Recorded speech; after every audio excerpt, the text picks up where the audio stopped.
Iman TV, sarana penyubur keimanan.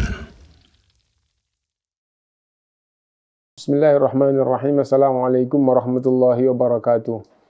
Innal hamdalillah nahmaduhu wa nasta'inuhu wa nastaghfiruh wa na'udzu billahi min syururi anfusina wa sayyiati a'malina. Man yahdihillahu fala mudilla lahu wa man yudlil fala hadiyalah. Wa asyhadu an la ilaha illallah wahdahu la syarika lah wa asyhadu anna Muhammadan 'abduhu wa rasuluh. Ya ayyuhalladzina amanu taqullaha haqqa tuqatih wa la tamutunna illa wa antum muslimun. Ya ayyuhan nasu taqu rabbakumul ladzi khalaqakum min nafsin wahidah wa khalaqa minha zawjaha wa batha minhuma rijalan katsiran wa nisaa'a wattaqullaha alladzi tasaaluna bihi wal arham innallaha kana 'alaikum raqiba. Ya ayyuhalladzina amanu taqullaha wa qulu qawlan sadida yuslih lakum a'malakum wa yaghfir lakum dhunubakum wa man yuti'illaha wa rasulahu faqad faza fawzan 'azima. Amma ba'du fa inna asdaqal hadithi kitabullah wa khairal hadyi hadyu Muhammadin sallallahu alaihi wasallam wa syarrul umuri muhdatsatuha wa kullu muhdatsatin bid'ah wa kullu bid'atin dhalalah wa kullu dhalalatin finnar. Ma'asyiral muslimin rahimakumullah, alhamdulillah kita bisa melanjutkan kajian kita dan sekarang sampai pada pembahasan ziyaratu al-Madinah al-Munawwarah, ziarah ke Madinah al-Munawwarah atau ziarah ke kota Rasulullah SAW. Dan ada pembahasan beberapa yang akan kita baca dalam kitab ini, kitab Al-Wajiz pegangan kita. Yang pertama adalah Fadlul Madinah, keutamaan kota Madinah. Sesungguhnya Madinah adalah nama kota, berarti pembahasannya adalah tempat. Dan Allah Subhanahu wa Ta'ala adalah yang menciptakan alam semesta ini, dan Allah Subhanahu wa Ta'ala menjadikan yang satu lebih utama daripada yang lain sesuai dengan apa yang Allah kehendaki. Dan pembahasan kita adalah tentang keutamaan Madinah. An Jabir bin Samurah qala, dari Jabir bin Samurah radhiyallahu anhu ia berkata, sami'tu Rasulullah sallallahu alaihi wasallam yaqul, saya mendengar Rasulullah sallallahu alaihi wasallam bersabda, innal madinata kalkir. Hadis yang dari Samurah tadi itu, sesungguhnya Rasulullah SAW bersabda, innallaha ta'ala sammal madinata Thabah. Sungguh Allah Subhanahu wa Ta'ala menamai kota Madinah ini dengan nama Thabah. Artinya nama lain kota Madinah itu yang disebut oleh Allah Subhanahu wa Ta'ala sebagaimana hadis Rasulullah adalah Thabah. Jadi kota Madinah atau kota Thabah hanya saja tidak umum di kalangan kita, tapi Rasulullah SAW menyampaikan Allah memberi nama kota Madinah ini dengan nama Thabah. Apa Thabah? Thabah artinya adalah kota yang baik. Yang baik maksudnya kota yang baik atau daerah yang baik. Itu menunjukkan bahwa Madinah itu dimuliakan oleh Allah SWT, apalagi dengan hadis yang mutawatir dan difahami oleh semua umat Islam di seluruh dunia bahwa Madinah adalah salah satu dari dua kota suci, gitu. Nah, dan meskipun dari sisi keutamaan tempat, keutamaan masjid tetap nomor dua, yang nomor satu adalah Mekah atau Masjidil Haram. Tapi setelah Masjidil Haram itu bumi terbaik, kota terbaik setelah Mekah atau setelah Masjidil Haram adalah Madinah. Nah, An Abi Hurairah radhiyallahu an, dari Abu Hurairah radhiyallahu an, anna Rasulullah sallallahu alaihi wasallam qala, sesungguhnya Rasulullah SAW bersabda, innal madinata kalkir. Sesungguhnya Madinah itu bagaikan pandai besi. Kota Madinah itu bagaikan pandai besi. Apa maksudnya? Tukhrijul khabitha, akan menghilangkan kejelekan-kejelekan, kebusukan-kebusukan, gitu. Nah, dan yang dimaksud dengan jelek di sini adalah dalam pandangan Islam, bukan jelek gampangannya misalnya makanannya busuk, bukan gitu, tapi yang dimaksud jelek busuk di sini itu adalah akhlak atau jelek busuk dalam pandangan Islam. Ya. Nah, baik akhlak kepada Allah maupun akhlak kepada sesama, yang penting intinya adalah akhlak atau dengan penjelasan yang lain dalam sudut pandang Islam. Madinah itu seperti pandai besi. Apa maksudnya? Tukhrijul khabith, akan menghilangkan kejelekan. Pandai besi itu dibakar, setelah itu ditumbuk sama pandai besi, terus akhirnya jadi bersih, tajam, karatnya itu hilang. Nah, Madinah itu dijadikan oleh Allah kota yang bagus apabila ada hal-hal yang jelek dalam pandangan Islam, gitu, akhlak yang rendah, maka akan tersingkir dari kota Madinah, gitu. Meskipun caranya seperti apa tidak disebutkan oleh Allah SWT atau oleh Rasulnya secara rinci, tapi yang penting intinya hal-hal yang jelek, akhlak-akhlak yang jelek itu apabila ada di Madinah tidak lama maka dia akan hilang. Nah, lalu di Madinah itu ada Masjid Nabawi, Masjid Rasulullah SAW yang sangat terkenal gitu ya. Nah, dan pembahasan berikutnya fadlu masjidiha wa fadlu as-salati fihi, keutamaan Masjid Nabawi. Masjid Nabawi masjid yang nomor 1 di kota Madinah. Kenapa kok pakai nomor 1? Ya karena masjid yang paling mulia di Madinah adalah Masjid Nabawi. Lah, apa ada masjid lain? Ada, tapi di samping lebih kecil, tidak semulia seperti Masjid Nabawi. Nah itu. 6.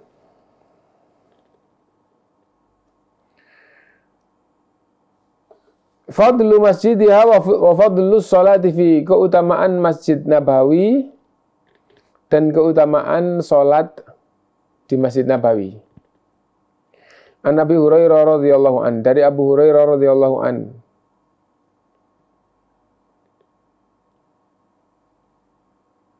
Yablughu bihi an-nabiyya sallallahu alaihi wasallam. Itu. Hadis ini sampai kepada Nabi sallallahu alaihi wasallam, ya, bahwa Nabi SAW bersabda, la tushaddur rihalu illa ila thalathati masajid. Orang itu tidak boleh mengerahkan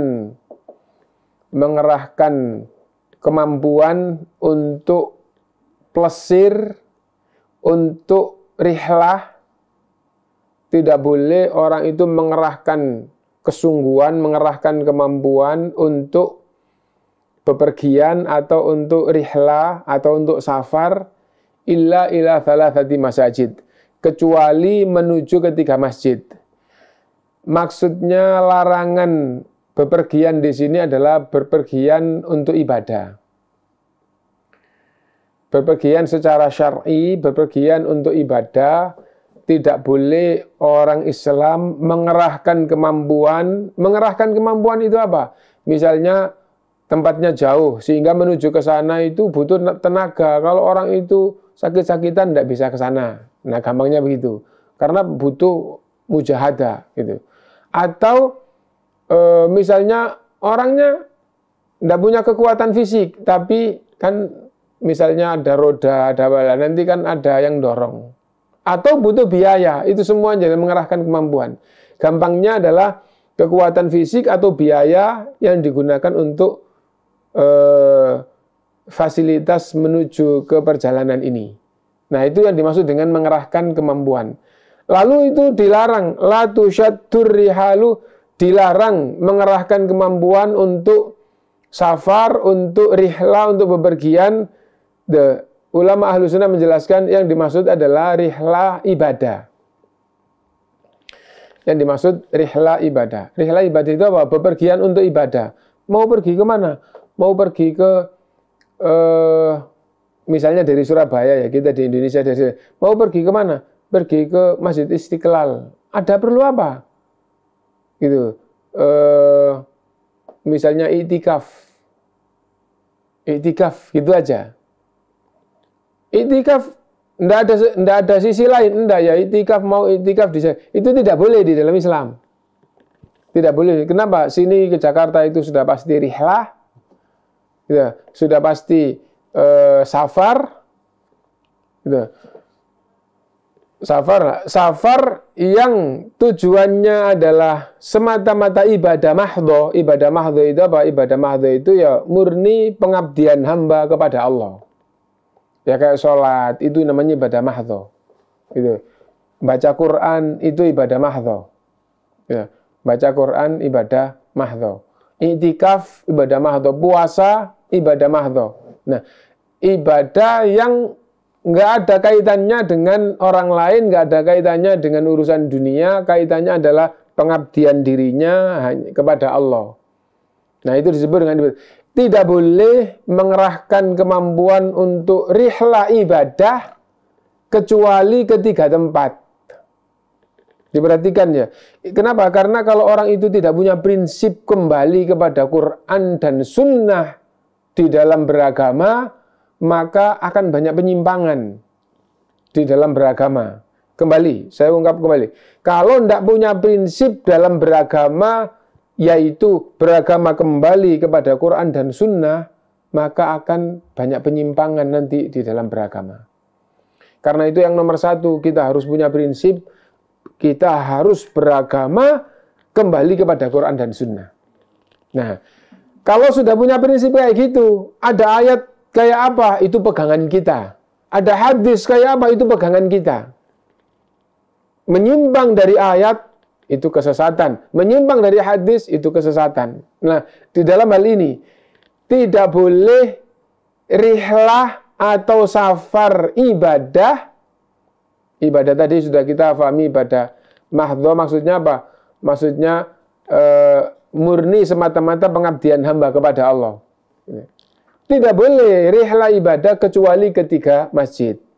Yaitu Al-Masjidil Haram, wa Masjidi Hadza, wal Masjidil Aqsa. Pertama adalah Masjidil Haram yang ada di Mekah, wa Masjidi Hadza, dan masjid saya ini. Siapa yang bersabda ini? Rasulullah. Masjid saya maksudnya masjid Rasulullah, maksudnya Masjid Nabawi. Wal Masjidil Aqsa, dan yang ketiga adalah Masjidil Aqsa yang ada di Palestina. Nah, saya mau safar kemana? Ke Mekah. Untuk apa? Sholat di sana. Itu diperintah. Saya mau safar kemana? Ke Madinah. Ngapain ke Madinah? Untuk sholat di sana. Itu diperintah. Gitu. Untuk diperintah. Gitu. Nah, saya mau ke Palestina. Kenapa? Mau sholat di Masjidil Aqsa. Diperintah. Nah, hanya sholat. Iya.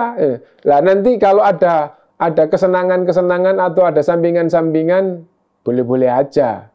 Boleh-boleh saja, tidak ada larangan gitu. Nah, sekarang gini, saya mau ke Mekah. Ngapain? Dagang. Boleh apa enggak? Boleh, boleh ya. Saya mau ke Madinah, ngapain? Dagang. Boleh apa enggak? Boleh. Yang dilarang apa? Yang dilarang adalah safar ibadah mahdho tadi, kayak sholat, kayak baca Quran, kayak iktikaf, kayak puasa, itu ibadah mahdho. Ibadah yang murni, amalan ini penghambaan diri kepada Allah, murni itu disebut ibadah mahdho gitu ya. Nah, tidak boleh safar untuk ibadah mahdho kecuali ke 3 masjid. Contoh ya. Saya mau ke Masjid Istiqlal Jakarta. Ngapain? Dari Surabaya safar ke Jakarta. Iktikaf di Masjid Istiqlal Jakarta. Tidak boleh dalam Islam. La tusyaddur rihalu illa ila thalathati masajid. Nah, jadi gitu. Adapun rihlah kerja, ada dalilnya dalam Al-Quran. Tapi rihlah kerja itu ibadah apa enggak? Hukum asalnya tidak ibadah kalau dikaitkan dengan ibadah yang halal, yang mubah, dikaitkan dengan ibadah jadi ibadah. Nah, itu bukan ibadah mahdho. Contoh kerja.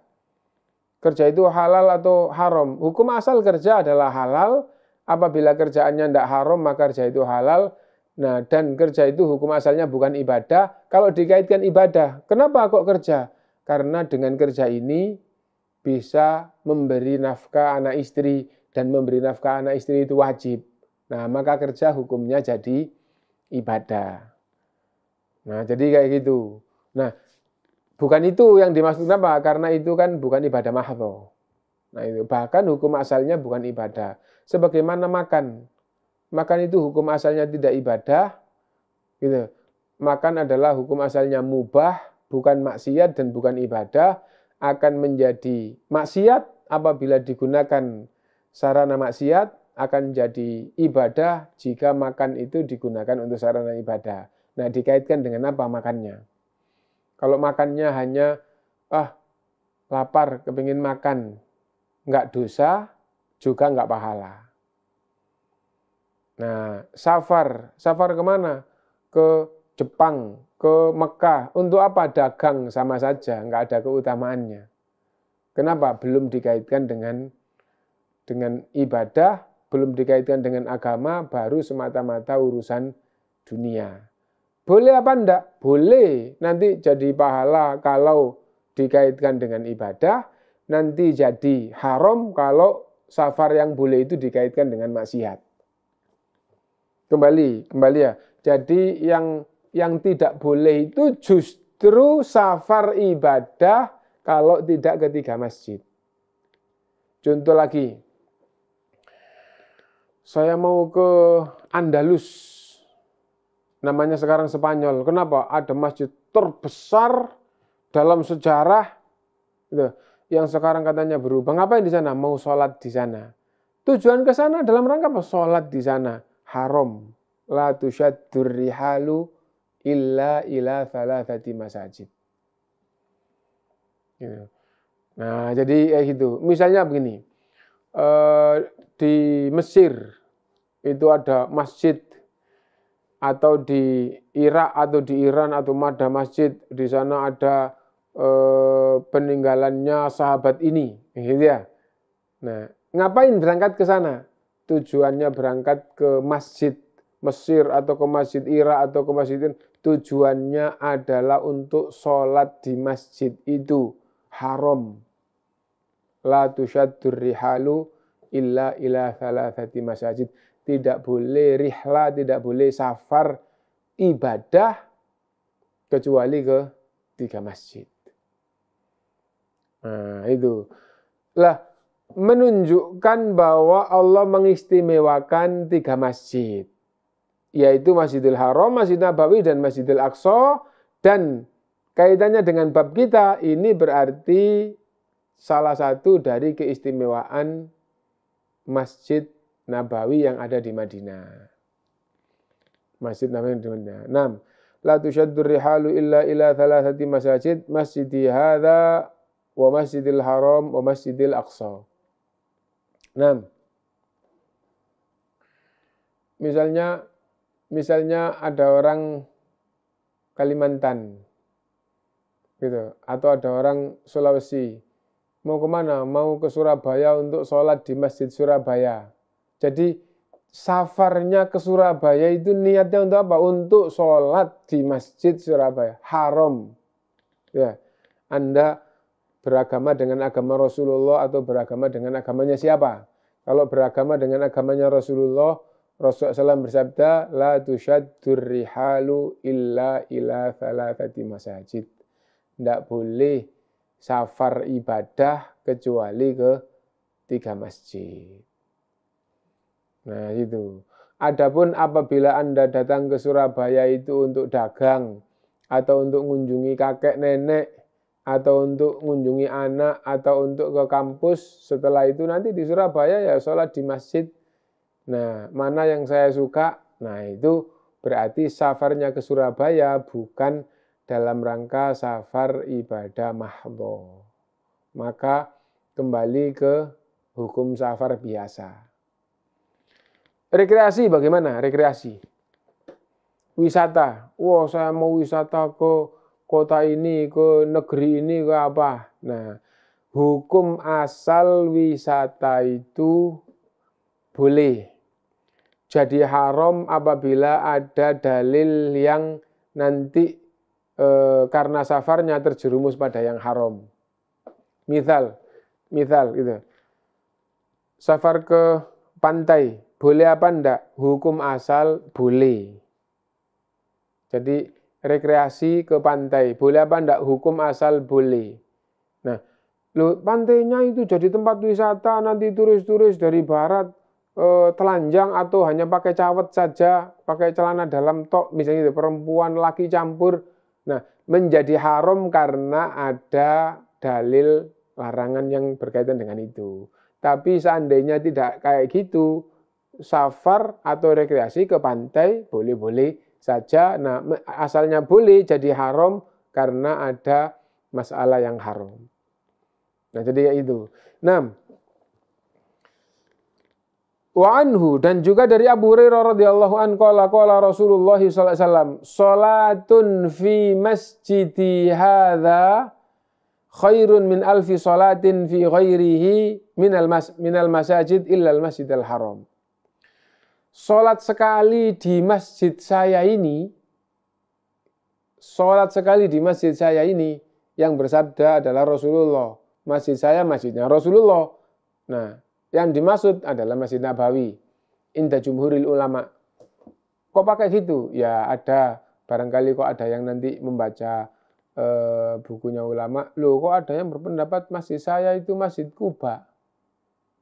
Nah, iya, ulama berbeda pendapat, tapi kebanyakan ulama yang dimaksud dengan masjid saya ini adalah Masjid Nabawi. Masjid Nabawi. Nah, salatun fi masjidi hadza, salat di masjid saya ini, ya di Masjid Nabawi, khairun min alfi salatin, lebih utama, lebih baik di sisi Allah dibandingkan 1000 kali salat fi ghairihi, di masjid lain. Nah, illal masjidil haram, kecuali di Masjidil Haram. Ya, salat di masjid saya ini, di Masjid Nabawi, ya, lebih baik, lebih utama, pahalanya lebih besar dibandingkan dengan 1000 kali sholat di masjid lain kecuali di Masjidil Haram. Nah, perlu diperhatikan gitu ya. Nah, gampangnya bagaimana? Kalau kita sholat subuh sekali di Masjid Nabawi, nah, berarti kita mengumpulkan pahala sholat yang lebih besar dibandingkan kita sholat subuh di Indonesia ini 1000 kali. Nah, itu. Kenapa? Karena sekali di Masjid Nabawi lebih utama daripada 1000 kali sholat di masjid lain. Kecuali masjid lain. Lah kalau di Masjidil Haram, dan Rasulullah SAW bersabda, dan sholat sekali di Masjidil Haram itu seperti 100 kali di masjid saya ini. Sekali di Masjidil Haram seperti 100 kali. Dua hadis digabung, berarti sholat sekali di Masjidil Haram gitu, lebih baik dibandingkan dengan 100.000 kali sholat di luar tanah suci.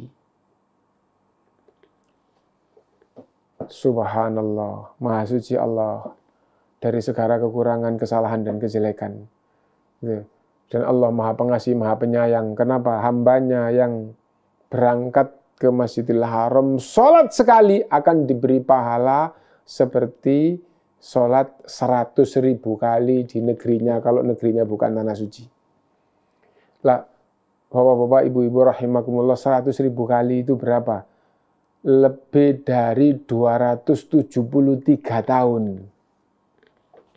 Gampangnya kalau kita bisa menginjakkan kaki di Mekah, lalu sholat duhur, asar, maghrib, isya, subuh, sekali-sekali. Kita di sana sehari semalam, sholat duhur, asar, maghrib, isya, subuh, berarti cuma sekali-sekali. Gitu. Itu dicatat oleh Allah lebih baik dibandingkan dengan kita sholat di Indonesia ini 273 tahun. Karena itu kalau orang itu betul-betul faham hadis ini terus tidak kepingin berangkat, itu berarti orang belum berpikir bagaimana supaya selamat tatkala nanti menghadap kepada Allah SWT. Kenapa? Karena Allah SWT berfirman dengan berbagai macam petunjuk yang menjadikan umat Islam itu penuh harap dan takut kepada Allah juntu.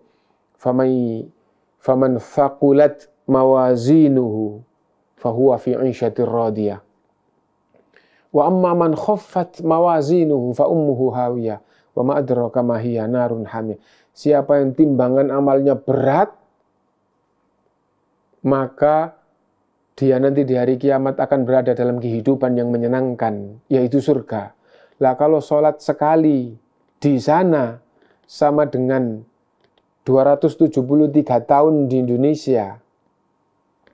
Berarti kalau orang itu di Indonesia umurnya 80 tahun tidak pernah ke sana, ya sholatnya dapat gitu, kalah dengan sekali sholat di sana. Di sana sekali sama dengan 273 tahunnya di Indonesia. Lah kalau kita di sana 4 hari, sholat subuh 4 kali, zuhur 4 kali, asar 4 kali, maghrib 4 kali. Nah, lebih dari 1000 tahun nilai sholatnya di Indonesia. Siapa yang akan hidup 1000 tahun? Nah, siapa yang bisa kembali kepada Allah, meninggal maksudnya, membawa pahala sholat 1000 tahun itu siapa? Kalau kita orang Indonesia terus tidak berangkat ke sana. Karena itu maka kita harus banyak berdoa kepada Allah SWT untuk bisa berangkat ke Tanah Suci, bisa sholat di Masjidil Haram, bisa sholat di Masjid Nabawi. Nah, kaitannya dengan bab kita, di sini keutamaan Masjid Nabawi, bahwa Rasulullah SAW bersabda, sholat sekali di Masjid Nabawi, di masjid saya ini, lebih utama dibandingkan dengan sholat 1000 kali di masjid-masjid lain, kecuali di Masjidil Haram. Wa an Abdillah bin Zaid, dan dari Abdillah bin Zaid, anna Rasulullah sallallahu alaihi wasallam, sesungguhnya Rasulullah SAW bersabda, ma baina baiti wa mimbari raudhatun min riyadil jannah. Rasulullah bersabda, antara rumahku ini dan mimbarku itu taman di antara taman surga. Antara rumahku ini dan mimbarku, mimbar Rasulullah adalah di samping tatkala Rasulullah SAW jadi imam. Mimbar Rasulullah adalah tatkala Rasulullah SAW khutbah naik di mimbar. Nah, dan mimbar Rasulullah SAW itu di tengah. Dan sampai sekarang masjid Rasulullah itu batasnya mana? Itu masih ada. Tiang-tiang yang itu dulu batas masjid Rasulullah itu ditulisi. Ada tulisannya hijau di tiang itu. Haddu masjidin Nabi. Itu haddu masjidin Nabi, batas masjidnya Nabi. Nah, dibatasi. Nah, karena itu kalau kita lihat mana sih mimbar? Oh, itu loh mimbar. Nah, coba nanti di itu ada minggir, terus ada tiang yang ada tulisannya hijau dari pojok sampai ke pojok. Nah, itu ada tulisannya haddu masjidin Nabi. Haddu masjidin, itu di setiap tiang yang ada. Nah, kalau kita menghadap kiblat, mimbar kan di tengah ya. Kalau kita di mimbar menghadap ke jamaah, membelakangi kiblat. Tapi kalau kita menghadap kiblat seperti sholat, nah di samping kiri, mentok di samping kiri itu ada bangunan. Nah, bangunan itu yang nempel di pinggir masjid itu adalah rumah Rasulullah dulu, yang sekarang itu adalah kuburan Rasulullah SAW, Abu Bakar radhiyallahu an dan Umar radhiyallahu an. Jadi rumah Rasulullah SAW itu akhirnya digunakan kuburan 3 ini gitu. Dan cukup besar. Rumahnya dulu kecil, tapi itu dilapisi tembok 3. Jadi kok jadi besar kayak gitu? Karena ini yang paling luar, terus nanti di dalamnya ada tembok lagi, di dalamnya ada tembok lagi. Itu yang saya terima informasinya, dan itu sejak dulu tatkala ada orang Yahudi yang ingin mencuri jasad Rasulullah dari bawah. Akhirnya sampai ke bawah itu dicor baja, dibentengi baja, lapis 3, dan dinding di atas tanah itu juga dilapisi 3, jadi akhirnya jadi besar. Dan lapis 3 rapat-rapat gitu, tapi Nah, jadi akhirnya jadinya besar. Itu yang saya dapat. Saya sendiri tidak pernah masuk, tidak pernah tahu pintunya dibuka, itu tidak pernah tahu gitu ya. Jadi ya berkali-kali ke sana ya berusaha untuk melakukan sunnah, bagaimana kita di Masjid Nabawi setelah sholat terus lewat sambil mengucapkan salam kepada Rasulullah SAW, mengucapkan salam kepada Abu Bakar radhiyallahu an, mengucapkan salam kepada Umar radhiyallahu an, yang berusaha sesuai dengan tuntunan gitu saja. Nah, dan insya Allah pertemuan yang akan datang ada adab-adab ziarah ke Masjid Nabawi dan adab-adab bagaimana di kuburan Nabi, di kuburan Rasulullah yang ada tuntunannya, dan bagaimana kesalahan-kesalahan umat di zaman sekarang berkaitan dengan adab ke Masjid Nabawi dan ziarah. Adapun pembahasan kita baru sampai ziarah ke Madinah, lalu yang dibahas baru keutamaan kota Madinah dan keutamaan Masjid Rasulullah dan sholat di Masjid Rasulullah SAW, dan satu lagi tadi itu yaitu mimbar Rasulullah. Berarti pertemuan kita pada siang hari ini baru satu, keutamaan kota Madinah, yang kedua keutamaan Masjid Nabawi, yang ketiga Raudhah min Riyadil Jannah yang ada di bagian Masjid Rasulullah SAW. Bukan semua Masjid Rasul, tapi di bagian itu, yaitu Raudhah min Riyadil Jannah. Mungkin itu dulu yang kita baca dan kita pahami pada pertemuan pagi ini. Al Iman TV, sarana penyubur keimanan.